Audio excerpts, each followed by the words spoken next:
Nasa 8.2 billion ang bilang ng mga tao sa buong mundo as of 2025. Ayon sa United Nations, pagdating ng taong 2030, posibleng mas marami na ang bilang ng mga edad 80 pataas kumpara sa bilang ng mga sanggol.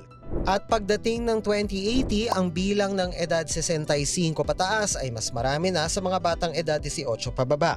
Isa sa mga dahilan nito ay ang pagbaba ng global fertility rate o bumababang bilang ng mga nagbubuntis at nanganganak sa maraming bansa kabilang na ang Pilipinas. Sa katunayan, record low ang fertility rate sa ating bansa nitong 2025. Batay sa pag-aaral ng Philippine Statistics Authority, bumaba ang total fertility rate o TFR ng mga Pilipinang 15 to 49 years old sa nakalipas na mahigit 3 dekada. Ang TFR ay average na bilang ng magiging anak ng isang babae hanggang sa edad na pwede pa siyang magbuntis, batay sa kasalukuyang age-specific fertility rate. Ayon sa PSA, noong 1993, ang TFR sa Pilipinas ay 4.1 children kada babae. Ibig sabihin, on average, nasa 4 ang anak ng kada babaeng edad 15 to 49 years old. Pero pagdating ng 2025, 1.7 na lang ang TFR o 1 hanggang 2 na lang ang anak ng bawat Pinay sa nabanggit na age group.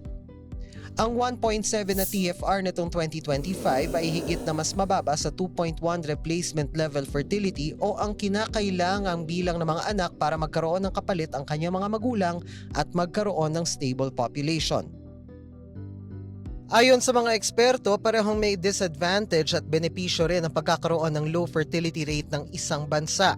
Ang record low fertility rate sa Pilipinas, good news kaya o dapat bang ikabahala? Ayon sa International Monetary Fund, ang low fertility rate ay pwedeng maging balakid sa pag-unlad ng ekonomiya. Mas kokonti kasi ang workers so bilang ng mga nagtatrabaho, kumikita ng pera, gumagasta at nag-iipon.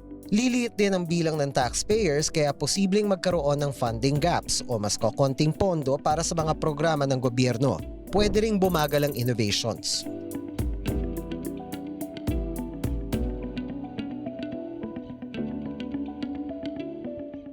Sa kabilang banda, sinasabi naman ng ilang eksperto na pwedeng makabuti ang low fertility rate ng isang bansa. Ayon sa pag-aaral na binanggit ng Population Connection, isang advocacy organization sa Amerika na nagsusulong ng universal access sa reproductive healthcare at family planning, kung kokonti ang anak ng mag-asawa, mas malaki ang pwede nilang ilaang gastos at investment kada anak. Kaya kahit kokonti ang workforce sa bansang mababa ang fertility rate, mas mataas naman ang kalidad ng mga manggagawa. Ayon din sa ekonomista at co-chairman ng Energy Transitions Commission sa United Kingdom na si Adair Turner, hindi magiging problema ang pagtaas ng dependency ratio o ang paglobo ng bilang ng dependents kumpara sa bilang ng working age population.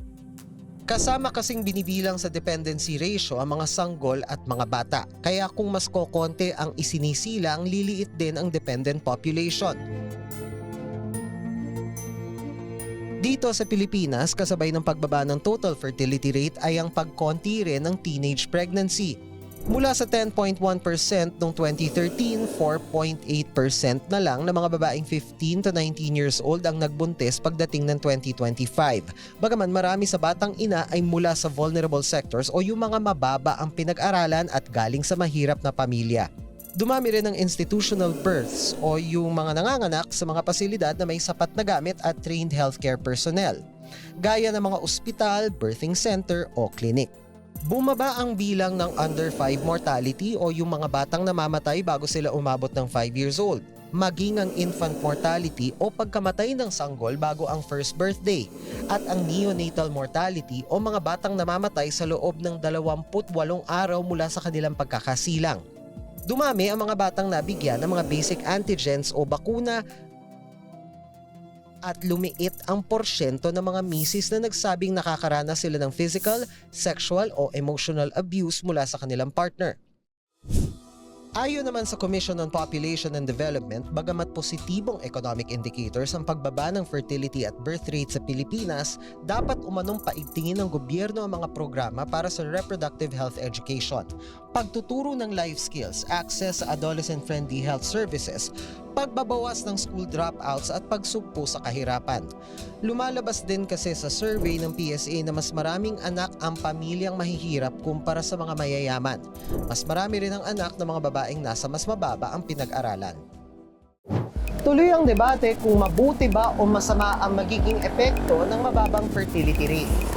Pero ang laging paalala sa mga mag-asawa, magplano munang mabuti kung bubuo ng pamilya. Pagdating sa kakayahang pisikal, emosyonal at pinansyal, kayo'y dapat nakahanda. Ako po si Dana Tingkungko para sa GMA News.